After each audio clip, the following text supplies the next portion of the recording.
Hello बच्चों, आज हम बीए सेकेंड ईयर में लचीले संविधान के गुण दोष पढ़ेंगे। कल हमने पढ़ा था कठोर संविधान के गुण दोष। तो सबसे पहले हम पढ़ेंगे लचीले संविधान के गुण। पहला गुण है राजनीतिक प्रकृति के अनुकूल, यानी गुण में पहला पॉइंट बताया राजनीतिक प्रकृति के अनुकूल। क्योंकि अनुकूल क्यों? क्योंकि लचीला संविधान में सरलता से परिवर्तित किया जा सकता है। इस प्रकार के संविधान में बदलती हुई परिस्थितियों के अनुसार विकास होता है। परिणाम स्वरूप इस प्रकार के संविधान राजनीतिक प्रकृति के नितांत अनुकूल है। कहने का मतलब यह है कि राजनीतिक प्रकृति के अनुकूल इसलिए है लचीला संविधान कि जल्दी से उनको बदल दिया जाता है। जैसे कि अब आधुनिक, पहले प्राचीन, फिर मध्यम, फिर आधुनिक, जैसे जैसे समय निकलता जाएगा वैसे वैसे नई नई तकनीकी और नए नए कोई बातें आती रहेगी, तो उसको बदलने के लिए जल्दी कानून बनाना पड़ेगा या संविधान में जल्दी संशोधन करना पड़ेगा। तो इसके लिए अगर कठोर होता तो इसमें बहुत ही दिक्कत आती। लेकिन लचीला संविधान यानी लोक संसद के दोनों सदन, लोकसभा या राज्यसभा, किसी में भी पारित किए जा सकते हैं और कितने भी सदस्य पारित कर सकते हैं, इसमें कोई बाधा नहीं आती। लेकिन कठोर में तो 2/3 बहुमत द्वारा लोकसभा में अलग और राज्यसभा में अलग ऐसे पारित करना पड़ता है। इसलिए राजनीतिक प्रकृति के अनुकूल जैसे जैसे समय चेंज होगा वैसे ही यह लचीला संविधान जल्दी से परिवर्तनशील हो जाता है। दूसरा गुण है क्रांति की संभावना नहीं। जैसे कल हमने पढ़ा था कठोर संविधान में क्रांति की संभावना, क्योंकि जनता अपने शासक को चुनती है, अपने नेता को अपने द्वारा चुनती है, प्रत्यक्ष वोट द्वारा चुनती है।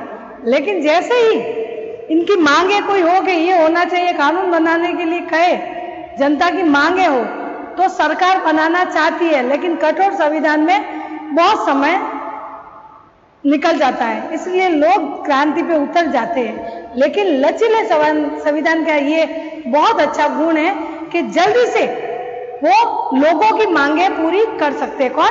जिसने शासक, जिसने जनता ने उनको चुना है, मंत्रिमंडल, प्रधानमंत्री। तो ये व्यवस्थापिका के सदस्य जल्दी कानून बना सकती है, इसलिए इसमें क्रांति की संभावना नहीं रहती। तीसरा पॉइंट है राजनीतिक जीवन का सच्चा प्रतिबिंब। कठोर का पूरा उल्टा आएगा, पहले ध्यान रखना। कठोर में तो राजनीतिक जीवन का सच्चा प्रतिबिंब नहीं, लेकिन इसमें आएगा राजनीतिक जीवन का सच्चा प्रतिबिंब। लचीला संविधान देश के परिवर्तित परिस्थितियों के साथ बदलते रहने के कारण जनता की मन स्थिति एवं इच्छा को सही रूप में प्रतिबिंबित करता है। इस कारण लचीले संविधान को राजनीतिक जीवन का सच्चा दर्पण कहा जा सकता है। कल हमने पढ़ा था कि कठोर संविधान में राजनीतिक जीवन का सच्चा प्रतिबिंब नहीं, वही जो कि जनता की कोई मांग हो तो वो जल्दी से परिवर्तित नहीं कर सकती, तो वो जनता का प्रतिबिंब नहीं होगा नहीं राजनीति का प्रतिबिंब होगा। इस प्रकार से ये समस्या आती जाएगी, किसमें? कठोर संविधान में। लेकिन लचीले में ऐसा कुछ नहीं होगा, क्योंकि राजनीतिक जीवन में जो भी जल्दी बदलना चाहते तो वो जल्दी से परिवर्तनशील हो सकता है, कानून जल्दी से व्यवस्थापिका बना सकती है। इस प्रकार से ये एक गुण माना गया है। चौथा है संकट काल के लिए उपयुक्त। कठोर में पढ़ा कि हमने संकट काल के लिए, जैसे संकट काल लगता है तो लोगों के मौलिक अधिकार वगैरह सभी चले जाते हैं, और संकट काल में कानून बनाने के लिए भी कठोर संविधान में 2/3 बहुमत द्वारा कानून बनाना पड़ता है या नियम लागू करने पड़ते हैं। जल्दबाजी नहीं कर सकते और वो समय भी निकल जाता है और संकट काल में और भी दूसरी समस्या आ जाती है। लेकिन लचीले में ऐसा नहीं होता। क्यों? क्योंकि संकट काल में शीघ्रता पूर्वक देश की शासन व्यवस्था में अनेक परिवर्तन करने की आवश्यकता होती है। शीघ्रतापूर्वक इस प्रकार के परिवर्तन केवल लचीले संविधान में ही किए जा सकते हैं। कठोर संविधान वाले देशों में सफलतापूर्वक ऐसा नहीं किया जा सकता। जैसे कि अमेरिका ने कौन सा अपनाया? कठोर संविधान अपनाया, लेकिन उनकी परिस्थिति ऐसी नहीं कही जा सकती है। इस प्रकार से बच्चों ये है लचीले संविधान के गुण। अब हम पढ़ेंगे लचीले संविधान के दोष। तो कुछ गुण है तो कुछ दोष भी इसमें पाए जाते हैं। ऐसा नहीं कि कठोर संविधान पूरी तरह से परिपूर्ण हो और लचीला संविधान पूरी तरीके से परिपूर्ण हो। सब में कुछ न कुछ तो दोष होता ही है। व्यक्ति के देखे तो भी व्यक्ति में भी ऐसा नहीं है कि सब में कोई ना कोई होता है, कुछ न कुछ दोष होता ही है। तो इसी प्रकार से कुछ दोष भी बताए हैं। पहला दोष है राजनीतिक अस्थिरता। राजनीतिक अस्थिरता इसमें लचीले संविधान में संशोधन कार्य बहुत अधिक सरल होता है और संविधान में सरलता पूर्वक संशोधन की व्यवस्था होने के कारण इस प्रकार का संविधान स्थायित्व के गुण में हीन होता है और राजनीतिक जीवन में कोई स्थिरता नहीं रहती। यानी ये जल्दी बन जाता है राजनीतिक अस्थिरता। जल्दी जल्दी बनाने के चक्कर में फिर बाद में लोकसभा भंग हो जाती है। लोकसभा भंग हो गई तो सरकार गिर जाएगी। इसलिए सरकार अस्थिर रहती है, क्योंकि जनता के बार बार जो उनके मांगे हैं वो लचीले संविधान से जल्दी बदलने की कोशिश की जाती है। नेता अपने वोटों के खातिर वो बदलने की कोशिश करते हैं। इससे क्या होता है, कुछ लोगों में रोष हो जाता है और वो फिर बाद में आंदोलन पे उतर आते हैं और फिर बाद में लोकसभा अविश्वास का प्रस्ताव आ जाता है और लोकसभा भंग हो जाती है, शासन व्यवस्था ठप हो जाती है। इसलिए राजनीतिक जो 5 साल चल रहे हैं या लगातार चल रहे हैं तो वो स्थिरता उसमें बंद हो जाएगी। क्यों? क्योंकि लचीले में हर चीजें जल्दी होने से, कोई भी बात जल्दी होने से इसमें भी क्या हानि हो सकती है। दूसरा पॉइंट, नागरिकों के अधिकार सुरक्षित नहीं। यानी मौलिक अधिकार, नागरिकों को मौलिक या जनता को मौलिक अधिकार 6 दिए गए हैं।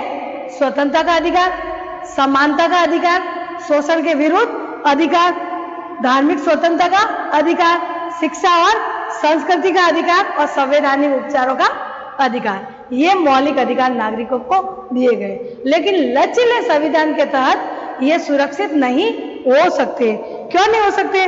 क्योंकि संविधान का एक महत्वपूर्ण उद्देश्य शासक और शासितों के संबंध निश्चित कर इन दोनों या इन संबंधों की मर्यादा को बनाए रखता होता है या बनाए रखना होता है। लेकिन लचीले संविधान में अत्यंत सरलतापूर्वक संशोधन की व्यवस्था होने के कारण शासक वर्ग मनमाने तरीके से संबंधों में परिवर्तन कर लेता है और जनता के अधिकार सुरक्षित नहीं रह पाते। क्योंकि कठोर संविधान में तो मैंने पहले भी कहा कि 2/3 बहुमत लोकसभा और राज्यसभा में 2/3 बहुमत द्वारा ही पारित होगा, लेकिन लचीले संविधान में लोकसभा भी जल्दी पारित कर देता और राज्यसभा भी पारित कर देता है। इसमें कोई 2/3 बहुमत की जरूरत नहीं पड़ती। इसलिए शासक बार बार ये परिवर्तन के हिसाब से बार बार संशोधित करना चाहता है, संविधान में कुछ ना कुछ जोड़ना चाहता है। इसलिए मौलिक अधिकार खतरे में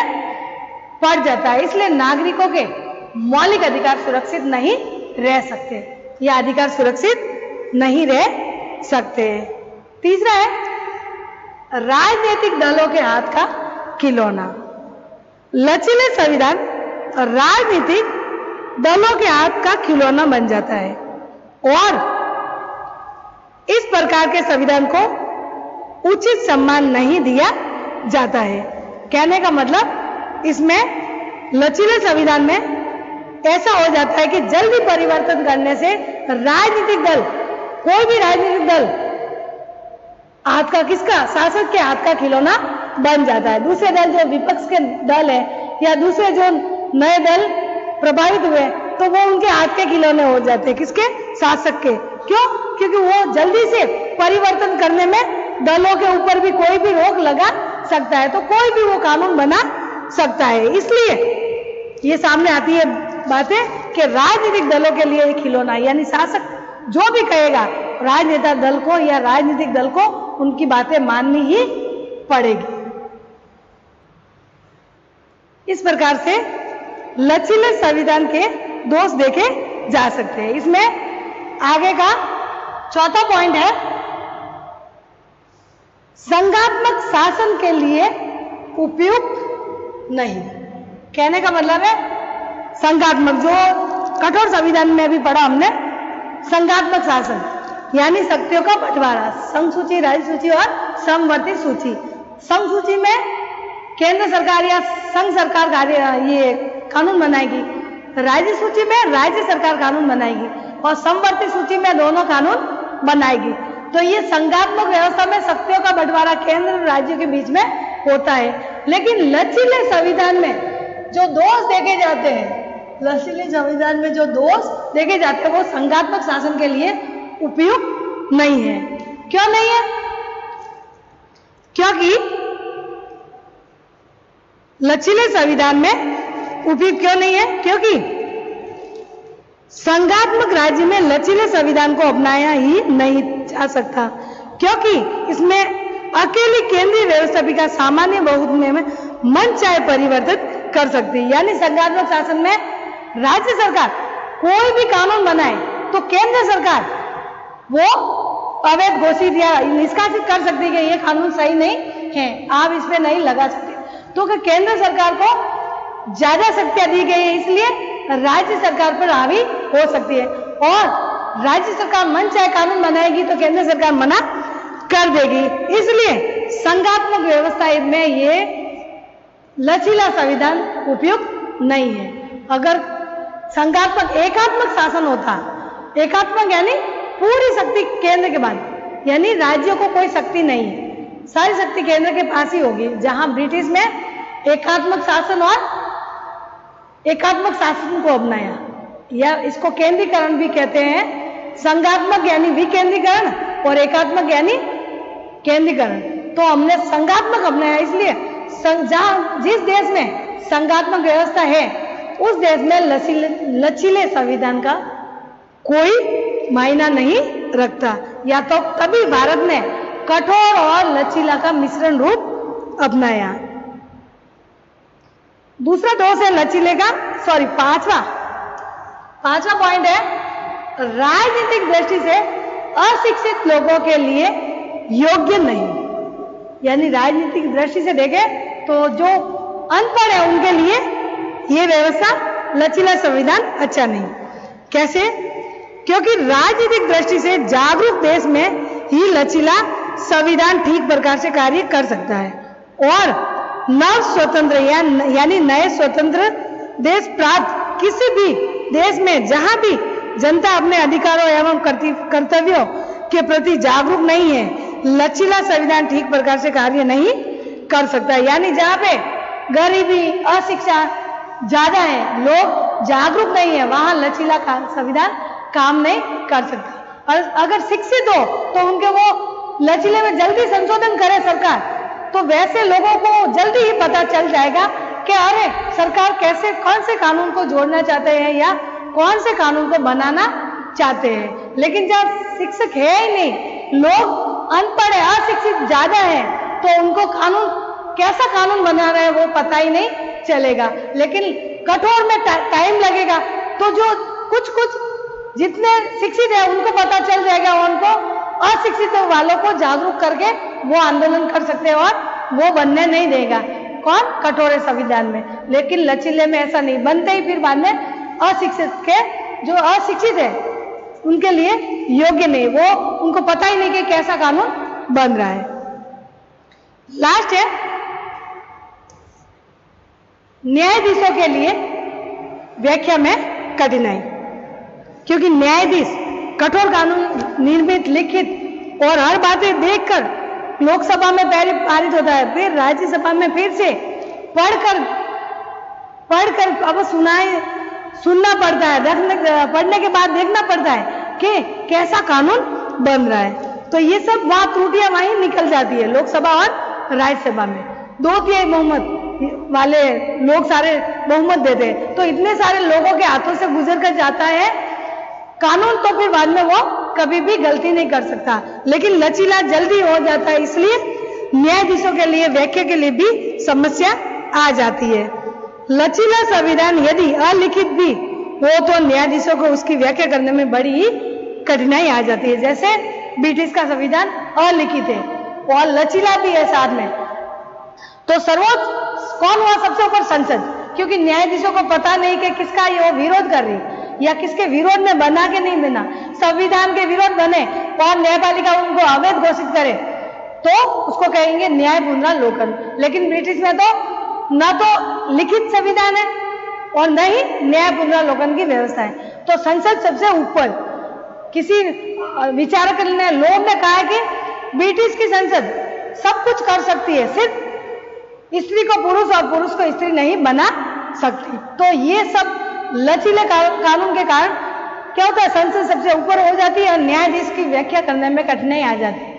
न्यायाधीश को पता ही नहीं चलता अब क्या करना और क्या नहीं करना चाहिए। इस प्रकार से ये बातें सामने आती है। इस प्रकार से इसमें ये बातें आ जाती है। लेकिन वर्तमान की देखें, वर्तमान की शासन व्यवस्था में देखा जाए तो फिर बाद में ये सिद्ध होगा कि अब वर्तमान में कठोर कानून का ही बोलबाला है। जहां तक अलिखित और लचीले कानून का वर्तमान में कोई भी व्यक्ति नहीं अपनाता या कोई भी देश नहीं अपनाता, क्योंकि लचीले में बहुत ही दिक्कत आ जाती है। तो इसमें वर्तमान के कठोर संविधान को अपनाने की प्रवृत्ति के कारण, क्या कारण है? वर्तमान समय में कठोर संविधानों को अपनाने की प्रवृत्ति पाई जाती है। वर्तमान समय में ब्रिटिश संविधान अलिखित और लचीले संविधान का एकमात्र उदाहरण शेष रह गया है, क्योंकि अब वर्तमान में जब ब्रिटिश का संविधान अलिखित था तब जाके सिर्फ ब्रिटिश, बाकी किसी ने भी ये अलिखित संविधान नहीं अपनाया। तो ये कारण है कि इसमें कुछ कमियां हैं, जैसे कि वर्तमान समय में शासन शक्ति को मर्यादित रखने और अधिकारों को संवैधानिक सुरक्षा प्रदान करने की प्रवृत्ति पाई जाती है। मानव अधिकारों को इस प्रकार की संवैधानिक सुरक्षा एक कठोर संविधान के अंतर्गत ही प्राप्त हो सकती है। यानी कठोर संविधान के द्वारा ही मानव के ऊपर शक्ति प्राप्त कर सकते हैं, नहीं तो मानव मन चाहे अपने डिमांड या अपने मांग रख सकता है। इसलिए ब्रिटिश के बाद आज दिन तक किसी देश ने भी लचीला संविधान नहीं अपनाया। भारत ने अपनाया तो कठोर और लचीले का मिश्रण अपनाया, पूरी तरीके से लचीला सिर्फ ब्रिटिश ने अपनाया। दूसरा है कठोर अपनाने का क्या वर्तमान में क्या कारण है? जब भी शासन व्यवस्था में किसी प्रकार का परिवर्तन किया जाता है तो भविष्य में आने वाली शासक को निश्चित प्रदान करने का पूरा प्रयत्न किया जाता है। इसके लिए भी संविधान का कठोर होना जरूरी है। यानी भविष्य में कौन शासक आएगा शासन करने के लिए, तो उनकी बातें देखते हुए कठोर संविधान अपनाना बहुत ही जरूरी है। नहीं तो वो शासक आएगा और मन चाहे कानून बनाने की कोशिश करेगा। कोई निरंकुश आ सकता है, कोई कैसा भी आ सकता है, कोई सच्चा नहीं आता, कोई भ्रष्टाचार आ जाता है, तो वो प्रॉब्लम कर सकता है, जल्दी जल्दी कानून बनाकर अपना समय बिता लेता है। लेकिन कठोर संविधान होगा वहां पे ऐसी बातें नहीं होगी। इसके अलावा कठोर संविधान अपनाने की प्रवृत्ति के कारण आधुनिक समय की प्रवृत्ति संघात्मक राज्यों के निर्माण की ओर है, और संघात्मक राज्यों के लिए कठोर संविधान का होना बहुत ही जरूरी है। तो कहने का मतलब यह भी है कि अभी हमने कठोर में भी पढ़ा और लचीले में भी पढ़ा कि राज्यों के संघात्मक व्यवस्था हमने भी अपनाया, संघात्मक होते हुए भी एकात्मक की ओर झुका हुआ। संघात्मक पहले भी कहा मैं, संघात्मक यानी शक्तियों का बंटवारा। तो संघात्मक व्यवस्था के लिए या राज्यों के केंद्र राज्यों की शक्ति के व्यवस्था जिसने संघात्मक व्यवस्था अपनाई है जिस देश ने, उसके लिए लचीला संविधान कोई गुण नहीं कर सकता। क्यों नहीं करेगा? क्योंकि अगर लचीला संविधान राज्य सरकार बना दे जल्दी जल्दी तो आखिर में केंद्र सरकार वो कह सकता है कि आप ऐसा कानून नहीं बना सकते, लेकिन कठोर कानून है तो बनाने में पहले पूछा जाएगा, फिर बनाया जाएगा, समय लगेगा, तो सारी त्रुटियां हट जाएगी।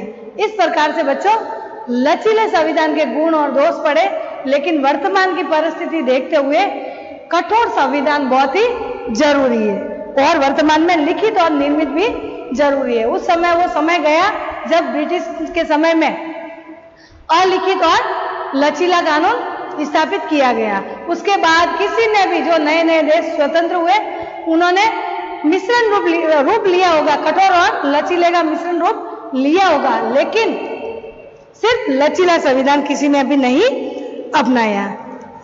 ये है लिखित और अलिखित का देखा हमने, और कल हमने पढ़ा कठोर संविधान के गुण और दोष, और आज लचीले संविधान के गुण और दोष।